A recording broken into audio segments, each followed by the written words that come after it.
I have two options for you. Pay $70 for Diablo,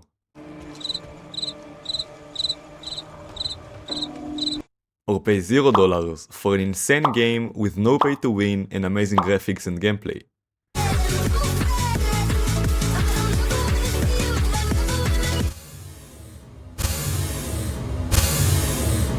I think we can all agree my second offer is way more appealing. Welcome to Path of Exile, a game where the gameplay can look like this.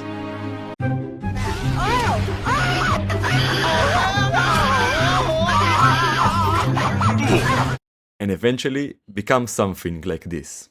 Yeah, baby! That's what I've been waiting for! That's what it's all about! Woo! Path of Exile is a free-to-play RPG that's just too good. But don't let the free-to-play tag confuse you. This game is alive, with a huge community, working developers and fresh content still being released every few weeks. I have spent around 150 hours on the game, and oh boy, you need to play this. How does this game work? So, you create a character and choose a class from the 6 available classes, each having its own unique purpose depending on how you intend to play. But that shouldn't worry you currently. You wake up on the show. You get a weapon, talk to the dying guy, kill the zombie, get your first ability, and start your journey. There are 10 main acts that serve as the game's campaign, each offering unique places and different enemies with a different boss at the end of each of the acts. You do quests, exploring new zones, and as you progress you get stronger weapons and armor and more abilities, which are called gems.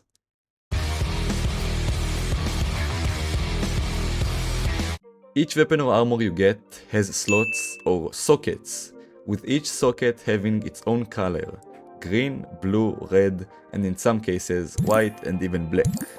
You can fit a gem with the corresponding color of the socket. For example, if I want to use this blue gem, I'll need to find a weapon or armor with this blue socket. You want to use an ability, you need it to be equipped in a socket. Gems can be divided to 3. The first group are ability gems. The second are support gems. And the third are aura gems.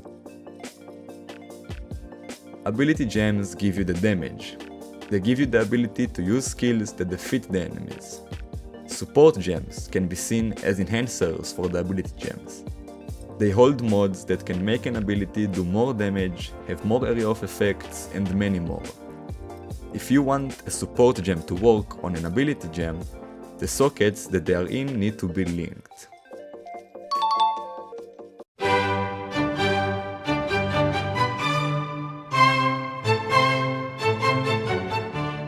Links are lines that connect sockets, which means that now these sockets can depend and modify each other. So let's say I have this fireball gem, which is an ability because it does damage. I want to make it more than one fireball because that's kind of lame, right? I'll use the multiple projectiles support gem because it makes an ability that fires even more projectiles. I'll put that here, and that there, and boom. Wait, it's not working. Oh right, it's not linked. Here, now that they are linked, it should work, and voila. I can now fire more than one fireball. But of course, that's just on the surface. You can make infinite combinations of gems with up to 5 support gems on one ability. But wait, let's rewind for a sec.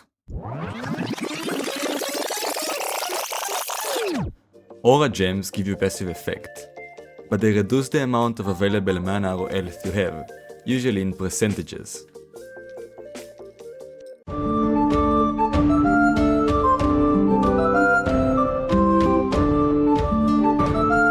Now, every piece of gear has mods on it, with every rarity having more mods and better ones.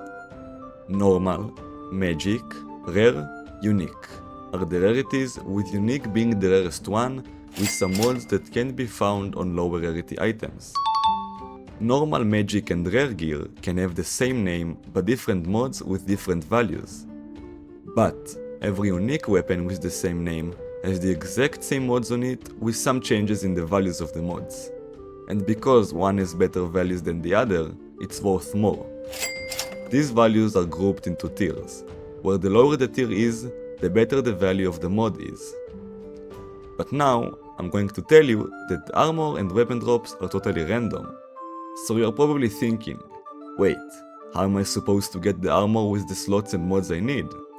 That's a great question, and that's exactly my favorite part.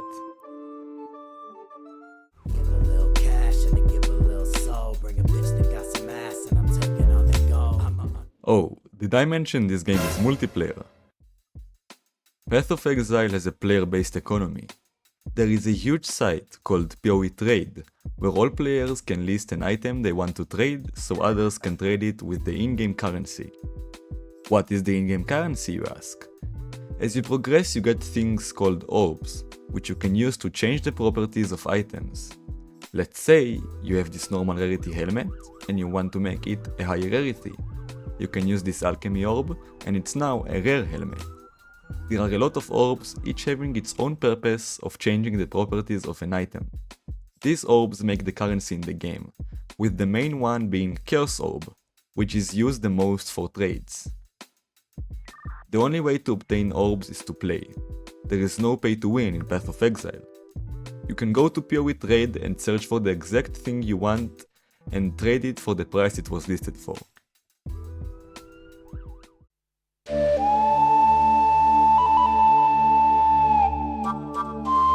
Now that you know how to get gear and weapons, what is your final destination? Well, this game is huge. Very huge. And after spending dozens of hours on the campaign, you unlock the Atlas, which is basically a big tree of many zones with many monsters and different bosses. These zones are called maps. Every map got a different boss and a different setting to it. And boy, there are a lot of maps. A lot. Eventually you get things called invitations, and you get to fight big hard bosses so you can get loot, sell it, buy better gear, and become stronger and fight other big bosses. It's a lot of fun. Trust me. Of course, there are so many other things, but I will let you explore them yourself. For example, the skill tree. But yes, we don't mention the skill tree, because it is scary. Very scary. Oh yeah, there is a second one. If you want to pick this game up, you should check YouTube for builds, so you can follow them and you won't get lost in the insane amount of information and choices you have to make. Just search, for example, I want to be a big spinning guy, Path of Exile, and you got exactly what you wanted. If you are a teenager without money, or just someone that wants to save up money, forget about paying for a decent game. I just found the perfect free one for you.